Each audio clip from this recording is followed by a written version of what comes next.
Good morning everyone. Welcome to my YouTube channel. This is my first video for this platform, and in this series I will be uploading daily 15 questions for our practice, and today it is set 1. So how it will go that I will start with 15 questions and you can practice with me. And if you want to know, if you want to learn any new concept, if you see in that particular question, so you can comment down below, and within I think one day I'll try to upload a video on that particular topic that you will comment down, related to economics only, please.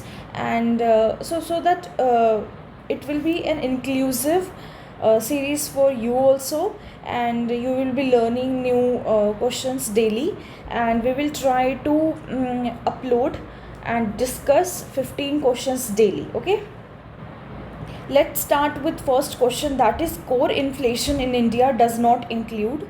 So A, B, C and D options are there. So core inflation इसमें food items include नहीं होते हैं और fuel items include नहीं होते हैं. So the D option is correct.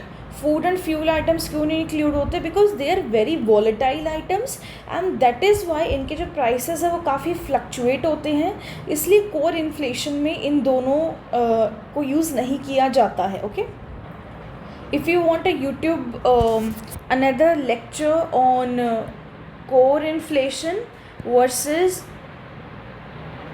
headline inflation, if you want, please comment down below. Okay, another question is a public good is non-excludable, non-triable, excludable in nature, public a good that public must possess. See, a public good is non-excludable and non-triable in nature. Non-excludable, what it mean? That you cannot exclude any other person from its consumption. Okay, and another one is like, okay, so let's take an example of air. If it is a high quality air, or whether it is a polluted air or whatever, if you see, अगर किसी area में बहुत अच्छी high quality air is present, so you can not exclude me from breathing there and you can not exclude any other person to breathe there. Okay, so हर कोई वहाँ जाएगा, अगर कोई भी वहाँ जा रहा है तो they will be using that. Okay, another is that non rival in nature, that is अगर किसी पब्लिक गुड को कंज्यूम करती हूँ, उसकी वजह से जो वो पर्टिकुलर गुड है, it will not be reduced for you और for the another person. Okay, so public good के जो एग्जांपल्स हैं वो जनरली होता है डिफेंस, जो कि सबके लिए होता है कंट्री में. ओके, डिफेंस जो है, आर्मी जो है, वो सभी को प्रोटेक्ट करती है at our borders. Another one, the third question is the law of equimarginal utility. It states that, so इसमें क्या होता है, marginal utility of x upon px होता है, marginal utility of y upon this. If there are 3 products, then उन तीनों के जो marginal equimarginal utility होती है with the MUM. What is MUM? Marginal utility of money. So यहाँ पे तीनों ऑप्शंस में से कौन सा ऑप्शन है जो कि सही है? This B option, that is MUX upon PX, that is the price of x, price of y and price of z. If there are 3 products, let's if there are only 2 products, then what will happen? MUX upon PX is equals to MUY upon PY is equals to MUM. Okay, another one is the fourth question.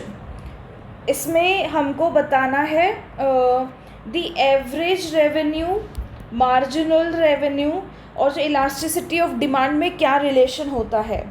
So this is the right answer, that is MR, marginal revenue is equal to average revenue E-1 upon E.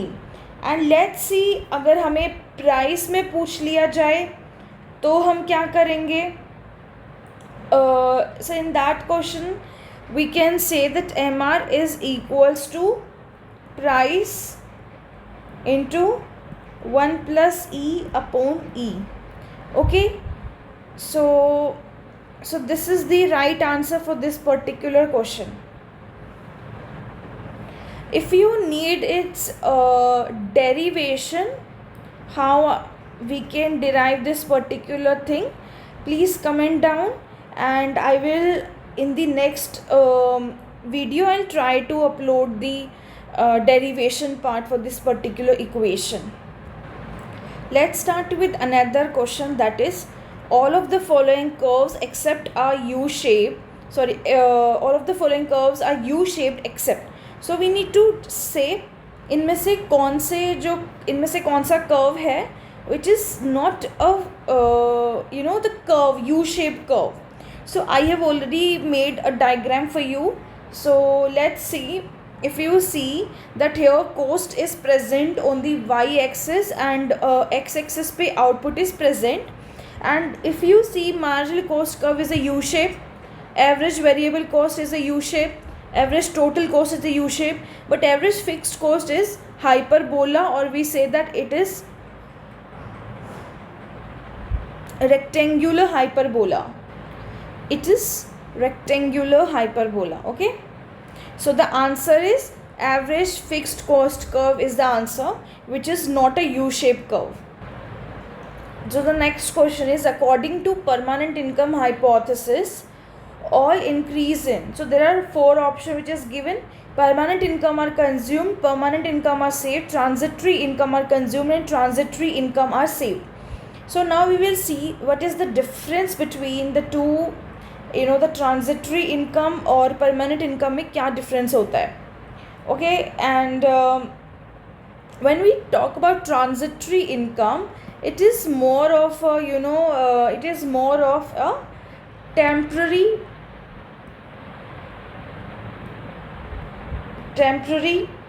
or unexpected increase in income, and it could be the resulting from the win at the races, or it could be temporary fall in the income. It could be a rise in your income because of like तुमने कुछ short term के लिए कुछ जीत लिया, and if you like a fall in the income, for example a short period of unemployment. Okay, so all these are the part of the temporary income, and when we try to measure the current measured income, so it is an example of permanent income and transitory income. So it is permanent income and it is a transitory income, and the average transitory income, be mindful, the average transitory income is always equal to 0. Therefore जो average permanent income होता है ना, it would be just equal to average measured income. That's how it is. हम लोग इसमें बात कर रहे हैं average transitory income which is always 0. इसका मतलब ये है, आप कुछ टाइम कुछ शॉर्ट टर्म के लिए आपकी जो इनकम है वो बढ़ेगी, कुछ आपने एक्स्ट्रा कुछ कमा लिए. जैसे अगर आप मान लीजिए अगर आप कहीं टीचर हैं तो आपने ट्यूशन्स दे दी, which is not a your permanent income. आपको कभी ज़्यादा स्टूडेंट्स हैं, कभी कम स्टूडेंट्स हैं. I am just stating an example. Okay, so that's how you can do it. And जब भी आपकी इनकम बढ़ती है तो all increase in, so your transitory income are consumed. Okay, so in that case आप पहले transitory income को consume करोगे जो कि आपकी शॉर्ट टर्म के लिए है, then you will go to shift to permanent income. Okay, the next question is the hypothesis which advocate proportional relationship between consumption and income are. So you have 4 different options with different combinations. So the right answer is absolute and permanent income hypothesis. Why? Absolute income hypothesis, it is proposed by, first it is proposed by Keynes. It suggests that जो आपकी current consumption है, current consumption depends directly on your current income. Okay, one thing. Another one is permanent income hypothesis states that people base their consumption on expected the long term, long term average income rather than just current income की वजह से. Okay, so it basically expected long term average income rather than just current income, and still maintaining a proportional relationship. Okay, another one is vertical equity implies. So vertical equity hota hai, and another one is horizontal equity. So vertical equity implies individuals with different abilities to pay, they should contribute differently to the tax system. मान लीजिए कि अगर किसी की ability अलग है या ज़्यादा है तो they should pay more, and if someone is having low ability to pay, not ability to pay, but suggests that those with greater financial, it should pay more in taxes, so reflecting their ability to bear a larger burden in the society. Okay, and when we talk, another concept is horizontal one. It means that which hold that individual with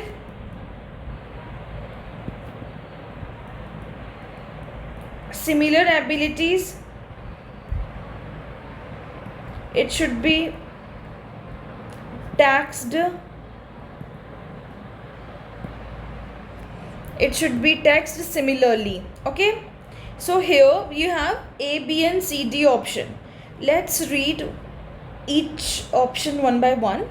A is taxpayers in different income categories that are asked to pay different amount of taxes. Yes, right.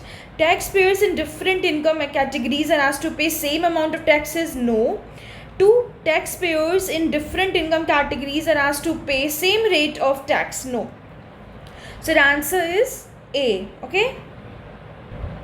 If you need another video on horizontal and vertical equity or the ability to pay everything, so let me know, and so that I can make another video on this, and I'll discuss each concept in more detail. Next is a good which is non-trivial in consumption is also not subject to exclusion is एक वस्तु जो उपभोग के संबंध में गैर प्रतिद्वंदी हो, और it's also not subject to exclusion, so what it should be a public good. Okay, and what could be its example, like clean air, okay, and another one is public park, national defense.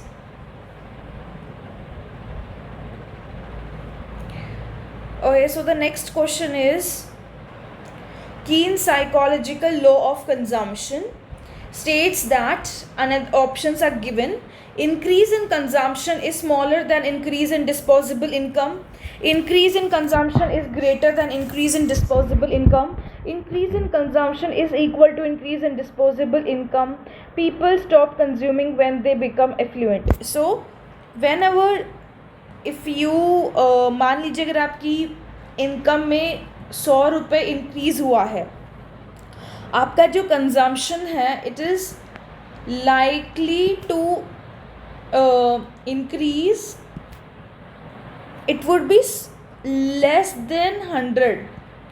Okay, अगर आपने 100 रुपये अगर आपकी income में increase हुआ है तो आपको जो कंजम्पशन लेवल है वो, अगर आप मान लीजिए पहले कुछ भी एक्स अमाउंट करते थे, इट वुड बी इंक्रीज तो होगा कंजम्पशन में, but it will be less than 100. Okay, another question is according to Kaldor-Hicks compensation criteria. A change in economic policy leads to an improvement in welfare if, so you can read with me all the options. A, the gainer can first compensate the losers. The losers can profitably bribe the gainers to induce them to stay in the old position. The gainers can compensate the losers for their loss and still remain better off themselves than before. तो C is the option. कार्डो Hicks जब welfare के बारे में improvement कैसे होगा, welfare में improvement कैसे होगा, अगर जो आपके गेनर्स हैं अगर वो लूज़र्स को कंपनसेट भी कर देंगे, उसके बाद में भी still they have something left with them and still they are remain better off themselves than before. Okay, another one is the kinked demand curve theory explains event when the demand conditions are so you have an option the price. So आपके पास options है change, change, change, remains stable, changes, remains stable and rises. So the kinked demand curve theory explains that event when the demand curve conditions, इसमें option होगा that price changes, the demand condition changes and the price remains stable. How?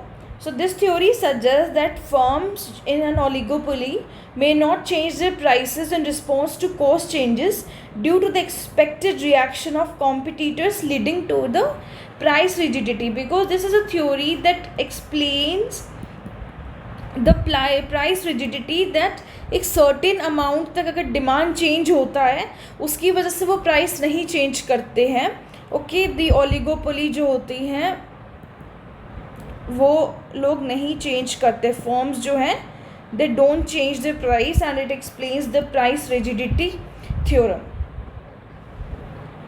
Another one is in which of the following market situation firms are mutually interdependent in pricing, mutual dependent interdependent होते हैं pricing and output decisions. Monopoly, monopsony, oligopoly and monopolistic competition.